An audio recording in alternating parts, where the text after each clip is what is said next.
ticket.com. I'm Al McGhee. Hey, and I have the director, writer, and producer for the film Vikes, Tenney Fairchild. Welcome to the show.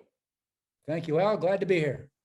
Well, first of all, I saw the film, and I will admit, I said, man, how is this guy going to do what he's trying to do in the film? And my question to you is, how did you come up with this idea? Well, the general idea was, there's groups doing what they do, but you find just with your own pals and your sort of encounters in life that one-on-one, everyone seems to find common ground. Mm-hmm. And so I thought, why don't we look at that as a backdrop behind, the teen coming of age, coming together story, and sort of just pushed off from there. Okay, and they did come together in this. First of all, your main actor, he plays Thurvald, Aidan Alexander. What did you like about him to play that part? Natural. Yeah. Yeah, I'm kind of throwing it away with one word, but he's just a candid kid. And then he and Sydney, who played Ida, had a great natural chemistry. So just like they'd be bombing around together, and they were easy to watch. Yeah, very easy to watch, both of them. And also later on, they went on to great success right after your movie. Also, I thought this movie too, Vikes, was a play on words, like you said about groups, but how many words are associated with different groups and things like that. Like you use the word cracker in there. And you use other words too to associate words with groups. Were you going for that also? Well, I was having, I don't know if it's satirizing, but a little bit with the basic slangs people use for the food groups. Mm-hmm. Well, and also Miguel A. Nunes, his name was Manifest or Manifestus. Manifestus. What was that about? Why that name? Because I said, man, that's very unusual. I never seen a character with that type of name. Why that name? And did that describe him? Well, I'd kind of heard the name before. Didn't make up much stuff, but it did kind of describe him because I think sort of everything that had sort of built up in his past and in his life mm-hmm. is exactly that. So it manifested into the person that, he is in the story. And he's a big influence on Thorvald. Yeah, he sure was in the film.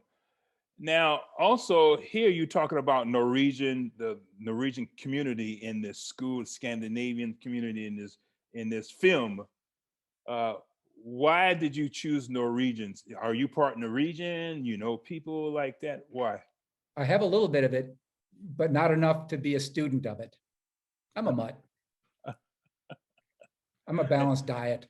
And so why did you choose? That's because you have a little bit of you in it. Why did you choose them as a subject matter? I think just because it was another sort of group, but it seemed like one that that the kid Thorvald could go mm-hmm. into to sort of make a preemptive strike. In other words, before we get to Vikes being a problem, I'm just going to nip that rascal in the bud right now, And so picked one like that, sort of that reason. Oh, really? Well, I'd also really influenced Thurvald. And did he do that because he liked her? Or did he get his inspiration from her because she just really inspired? I saw it as a little bit differently than that myself. I saw that he wanted to get close to her. Is that why he was going around with the petition and he told her, you inspire me, because he liked her, or he really wanted to do it? I think hard to say, really. I think it's sort of up to you to come to that, but I do think at least a combo platter right. of those things, because he goes to her to enlist her assistance, in his quest, mm-hmm. and because she's obviously far along in what she's doing, and she's perhaps doing that on behalf of her boyfriend, who's on the football team and does not like, the Redskins, is an opposing team. So by enlisting her help, now she's in it, Right. and they get to know each other that way. Oh yeah, they really Same got thing to know each other. Manifestus, because he goes to Manifestus for help as well. And Manifestus like, who's this kid? But he's, hey, can you help me out with this thing? And now Manifestus is curious. And then Manifestus says, aren't you afraid I'm going to come rob you? And the kid goes, why would you do that? So now you've got trust. And off they go. Yeah, exactly. And there was a lot of trust issues in this film. What I mean by that, people to trust each other, like with Manifestus and Thurvall. But at first, I thought Manifestus though was a ghost. At first, I thought it was just a figment of his imagination because the neighborhood did not look like the type of neighborhood that Manifestus would live in. No, he goes to Manifestus's neighborhood initially, and Manifestus wonders what the heck he's doing there. And they sort of go from there, test the water with Cracker. He goes, you don't care that I call you Cracker? He's like, no. He didn't. He go, but if you call my house, I'm Torvald, because they won't know who Cracker is. Yeah, right. Now, there was a statement in the film where it says that many stereotypes are true. Do you remember that line? Yeah, Manifestus tells him that. Yeah. Why did I he think, tell well, him maybe- that? Well, Manifestus is in the business. All the characters might move on. At the ending, both Torvald and Ida are on to their life. Manifestus has a friend in Torvald because he's got to return the umbrella, right? Yeah. But he'll probably stay in the same business. And his business is that.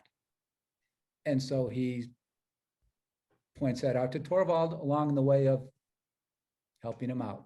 Mm-hmm. Now, Tenny, how did you get started, or what made you say, I want to be a writer, director? You have done 3 films so far, from what I researched you. You've done 3 films. So as far as I know. Yeah, right. What made you say to yourself, well, I want to be a writer and director, and you accomplished that goal too. So what inspired you to do that? I was working on commercials. I was working on television commercials. I was a writer at an ad agency. And then a client said, hey, why don't you direct this next commercial? I was wise enough. I was friends with the director. And I said, oh, I could do that. And so she looked over at me. My client says, okay, you can do the next one. So I had to kind of put up or shut up. I didn't want to chicken out. So I did it. And it came out okay. And I started doing commercials. And a lot of the commercials that I was working on were kind of dialogue oriented. Right. So I'd write for fun in my spare time, stories, movies, screenplays, and they would inform the dialogue because I'd come in and tune up the dialogue in commercial. Well, at one point, one of my commercials was seen by an agent at UTA, and he called up and said, hey, would you want to try doing movies? I said, sure, yeah, I'll give that a try. And and it kind of evolved from there, and sort of a quick Cliff Notes step of it.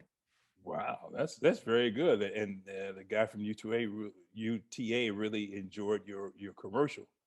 Well, yeah, he was a great guy. And I'll tell you just one extra thing, Al, is almost right off the bat, I said, well, no, he would send me scripts. There's kind of a team over there. And I was not doing the movies. I was not interested in them, but I had my day job, and that was commercials. And before I jumped to a picture, I wanted to make sure it was one that would be, merit me jumping off my day job, because that's how we were all eating. And I love my day job. Commercials were a blast. And so I got to thinking that they must be thinking, what's with commercial knucklehead not wanting to jump in and do these movies? So, and I knew they were working at it. So I said, hey, I wrote something. And I sent over a script, the first one, the Good Humor Man. And they got that optioned at Showtime the next day. Really? Yeah. So I thought, oh, this is going to be a piece of cake. and it was great. And it came out, well, I was pleased with that and stuff. So. Oh, nice. That's lucky. Well, what got you into writing commercials? Was that something you always wanted to do, but you just fell into it, or what? How did you get into the commercial world? Well, I was originally going to be, because I like to sketch. I thought, okay, I'm going to be an art director, a layout artist, they would have been back then. And, you go around, you put together a little prospective sample of commercials and go around and do that. And I was going to go into the mount room at an ad agency, which they don't even have anymore. You do like layoffs and stuff like that. But before I got the job, they said, look, we've got this radio thing we need to do. Can you do that? So I wrote some radio scripts, and one of those was turned into a TV commercial. So I was a writer. So they go, okay, now you're doing this and you need to do the next one. And I mean, I was a bunny, so they didn't let me go make the TV commercial, but I got to produce the radio commercial and all that stuff. And so I lucked out there too. Wow. Yeah, I've heard a lot of stories like that throughout my lifetime. They want to do something else, but they wind up doing this, something, what they're doing today. That's a great one, man. Where you from? Chicago. Yeah, that's my hometown. I'm from Chicago too. And I knew a few ad agencies there, and we probably bumped into each other once or twice. J. Walter Thompson. Yeah. I had friends who worked there, and I knew other. In fact, I did. Trying to see, did I do a commercial for them? I can't. Was it for them or was it another company? I did a commercial for a few ad companies back in the day, and but J. Walter Thompson was one of the big ones there in Chicago. Mm. And so, did you grow up in Chicago? Yeah, I was born. No, I grew up there. I was born Bethany Methodist. Moved to Detroit because I had to go with my folks. That's where they moved, and then came back to Chicago, sort of 4 or 5 years later. So mostly Chicago. Oh, okay, yeah. Man, my home. Detroit was fun, but I was a little meatster. Don't have full recall of all of it. I'm talking to a homie right now. Well, let's go back to Vikes. Where were you at in Chicago? Can we? South side, north side. I lived on the south side. Graduated from Northeastern there, and I worked for General Motors for a number of years, but also I was acting part time too. I don't know if you remember Shirley Hamilton Agency. Yes, I do. Yeah, and I used to deliver drywall and stuff, sort of 63rd South Stony Island. Oh yeah. Huh? Drywall and track and runner stud, and then the cottage cheese stuff that goes on the ceilings. Yeah, they don't use that anymore. No, but they're rebuilding stuff. It was at the riots of '68. They didn't rebuild a lot of things for a while, and so they said, okay, now we're going to rebuild this stuff. So I was like a delivery dude, and then I'd scrap out everything that was left around after they were done hanging everything. Oh. Boy, yeah, just like you and me, we both had some other things too to do. That's what? It was fun too, though. But didn't you have fun doing that stuff? Oh yeah, man. Because everyone was a blast. Oh man. Like those guys should be doing my job now. Oh yeah, I know what you mean by that. So anyway, Vikes is a very good film to watch, and I really enjoyed it. And the distributor, I'm glad that they distributing your film too. And right now it's on Amazon Prime. And do you like the new streaming that we have today for films, for people to watch them, so people have access to them? Access is key. And the reason it's being distributed now or redistributed now is because I was a knucklehead from the get-go, because I wanted to try out sort of a way of getting it out there with just social media. Because the kids like Aiden had a big social profile. Right. Sid was not discovered so much yet, but you're not going to outwork Sid in terms of getting the message out about stuff. And then all the little dudes, they all had, so I figured, let's see if we just do this, what, will happen in terms of awareness. And we got some, but not a ton. Yeah. It's never been reviewed. It never has been? No. Well, okay.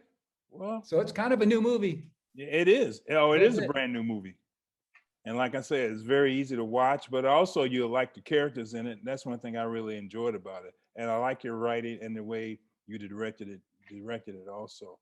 Well, Tenny, thanks for taking the time out with me, Al McGhee, here at YE Ticket. And I'll let people know about the film as they see our interview. Much appreciated. Thank you, Al. And again, Much more success to you in the future, baby. Right back at you, sir. All right. Thank you. This is your entertainment ticket. Latest and greatest.